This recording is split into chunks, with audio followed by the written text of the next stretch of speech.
Саламатсыздарбы кыздар, каналыма кош келипсиздер. Бүгүн мен сиздер менен өзүмдүн жакшы көргөн аябай бат жасалуучу ошондой эле өтө даамдуу запеканканын рецепти менен мен сиздер менен бөлүшүп кетейин дедим. Бул запеканканы үйдө жасап жеңиздер. Жасалуу жолу аябай оңой. Видеонун акырына чейин көрсөңүздөр толугу менен түшүнүп аласыздар. Абдан пайдалуу, айрыкча бала эмизген энелерге өтө сүттү көбөйтүүгө дагы жакшы жардам берет. Көрүңүздөр видеону, тартуулайм сиздерге. 3 творог кетет, 3 жумуртка, өзү каалашыңызча салсаңыз болот. Өзү идишиңизге карап туруп 1:1 кетет да. 1 жумурткага 1 творог и 1 кашык сахар кетет. Творогду аласыз дагы 3. Могул жерде кайсыңыз скидка болсо ошону алып койгонмун да. Могу болсо аябай жакшы, жумшак. Канчалык творогдун жумшагыраак болгон болсо, ошончолук жакшы. Мындай жегенге да мягкий болот да. Мындай крупный майда немелери көп болгон болсо анча болбой калат. Ошон үчүн 9% алсаңыздар жакшы. Мына творог аябай жагат мага. Александровский деле жакшы. И мына сал ушундай будырлар көбүрөөк творог да. Бирок баары жакшы. 3 творогго 3 жумуртканы чагып алып, жакшылап аралаштырасыз дагы. Азыр творогду салабыз бул жакка. Жөнөкөй манная кашадан 3 кашык керек болот. Мына манная кашадан алабыз дагы. Мындай идишке 3 кашыкты өтө үйүп салбастан мындай кылып салсаңыздар болот. Мына чоң кашык менен. Мынакей көрүп алыңыздар. Молоко кошобуз. Азыр мындай кылып үстүнөн кичине ашыгыраак кылып кошушубуз керек да.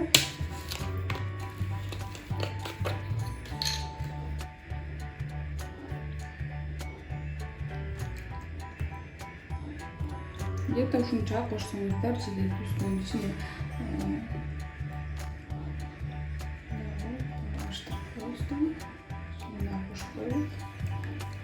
манная каша коюлуп кетет да. Атайын муну алдын ала жасап даярдап койсоңуздар, манная каша ошол неме болуп, жумшак болуп эзилип турат. Аз кашык менен аралаштырып коюшубуз керек. 3 кашык сахар кошулат. Сахарды өзүңүздөр карап кошсоңуздар болот. Кааласаңыздар өтө ширинде кылып кошсоңуздар да болот. Анан бул жерге жасап атканыңыздарда мен азыр питаниям баягындай болуп аткан үчүн кошкон жокмун да. Өзү мейиз кошсо аябай жакшы. Мейиз, жаңак, ошол орех, ар нерселерди кошсоңуздар болот. Каалаган нерселерден кошуп жасасаңыздар болот. Өзгөчө ушу мейизде аябай жакшы чычнакай болот. Мынакей мен мисалы мондой эле кошуп, өтө үйбөстөн азыр мынакей көрүп алыңыздар.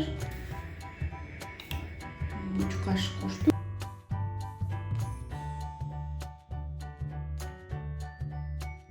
Биздин жасап болгон манная крупанын кошулмасын кошобуз. Муну дагы жакшылап аралаштырып, берсем. Мындай коюраак болуп калат. Мына өзүңүздөр көргөндөй кичине. Канчалык көбүрөөк турса, ошончолук жакшы да. 5-10 мүнөт турган болсо. Анан мынакей коюлуп калды. Эми буну дагы бул жака кошуп, май эч нерсе кошулбайт. Кошуу азыр мен айткан нерселер гана кошуп жасасаңыз болот. Оңой жасалышы. Ушундай коюраак, өтө суюк эмес, мындай коюраак кылып жасашыңыз керек да. Анан өтө кою болуп калса дагы болбойт. Кээ бир творогдор баягы сухой болот го, аларга бир аз сут кошуп коесуздар. Өтө кою болуп мындай неме болуп калса, азыр мен дагы кичине сут кошуп коеюн деп атам. Мынакей биз даярдап койдук. Эми буну 5 мүнөт коюп койсоңуз болот. Кааласаңыз сразу эле духовкага жөнөтсөңүз болот. Мен азыр 5 мүнөт кармап туруп, эми мондой идишти жакшылап майлап алышыбыз керек. Көбүрөөк кылып майлаганга аракет кылыңыздар, тагына тартып кетпеш үчүн. Астына жакшылап майлап.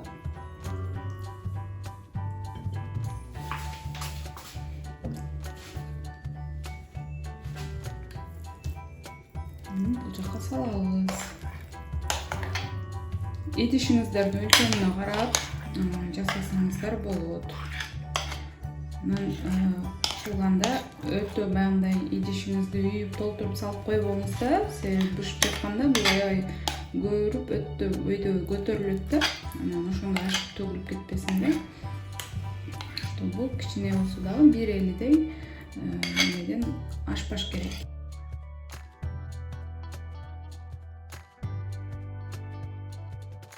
Болсо 180-200 градуска кылып койсоңуз болот. Меники мындай электрический духовка.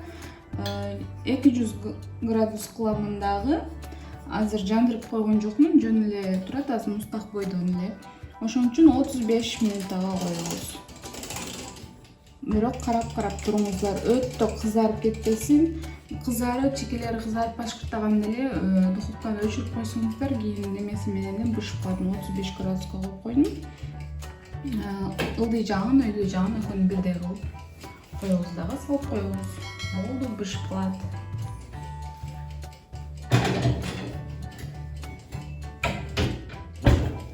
Мынандай ушундай болуп калгандан кийин өчүрүп туруп духовканы жаап коесуздар.